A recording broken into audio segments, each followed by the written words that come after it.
Hey everybody, I'm here to give my 1 week update since my microdiscectomy last Thursday. So I gave a 24-hour update on Friday of last week, and it's Friday again of the following week. I'm feeling pretty good.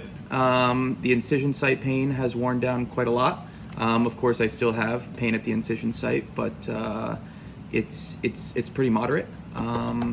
I was put on 5 milligrams of oxycodone every 4 to 6 hours as needed, and I stopped taking that around Monday, so Thursday to Friday, Saturday, Sunday, Monday. So about 3 to 4 days, I took my pain medication, every 4 to 6 hours throughout the day, sort of just because from people I had watched and things I had read, it's kind of a good idea to stay ahead of the pain. So I did that. One thing I should note that I think most people know at this point about these types of medications is they do cause a bit of constipation. So you should make sure if you are taking it that in tandem you're also taking a stool softener / laxative, because that's going to help you get things going. If you're a coffee drinker, make sure you wake up in the morning and have a cup of coffee, because as we know that does help. But beyond that, I'm feeling pretty good. I can't say that the pain in my leg is totally gone yet, or in my buttocks. Going into this surgery, I think most of the pain was centered around my thigh and butt. I don't really have much thigh pain. That nervy pain. I think everything is just still very tight. I think the nerve was pretty disturbed for quite a long period of time. It was compressed for 18 months, so. To be a week in and expect myself to be completely pain-free or to be some sort of champion of pain, I think that would be unrealistic. So what I can say is I'm feeling pretty good. It's been a pretty boring week. I haven't done a ton of stuff.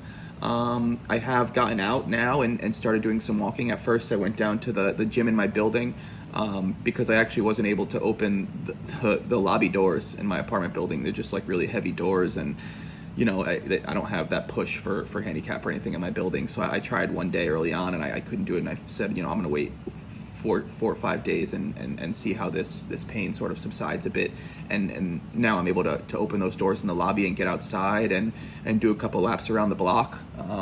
Yesterday I did 2 20-minute walks, and prior to that I was just doing one 15 to 20-minute walk, but yesterday was the first day that I did 2 20-minute walks, and I think it flared up a little bit in doing that, feeling the pain in my butt, and it seems to be focused around kind of the center of my butt cheek, and I don't know if that's just because when I'm sitting down, you're putting pressure on your butt, or when you're laying on your back, you're putting pressure there as well.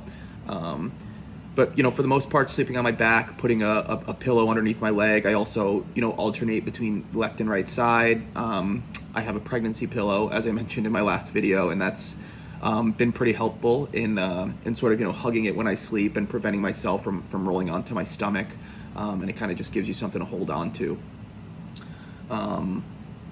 What else? Yeah, I haven't really cooked or anything. I'm not bending down to get pots and pans. I made some eggs the other day, but beyond that, I mentioned in my last video that I did a ton of meal prepping, so I've kind of got that all sorted out, and I just heat up a meal when I need it. I live alone, so that's something I was definitely concerned about, living alone after surgery. But I've got a brother that lives in the same city as me, so he stops in every couple days, and my friends they check on me and come by, watch some football or whatever, and that's been nice, having some company. But I think if you're concerned about the fact that you live alone after surgery, I think the number one thing that you can do is sort of prepare your home. I had mentioned in my previous video that I got a toilet seat riser, and then I did the meal prepping, and I really kind of foolproofed my home a little bit. I got like a long extender stick to scoop the litter box for my cat, and I kind of just spent a couple weeks before surgery really just thinking of everything I could possibly do to prevent myself from either getting stuff off of the ground or bending down or having to pick anything up. So I think that's pretty important. I think you should spend some time thinking about that if you're going to get this surgery. Yeah, I don't really have much else. It's been pretty boring.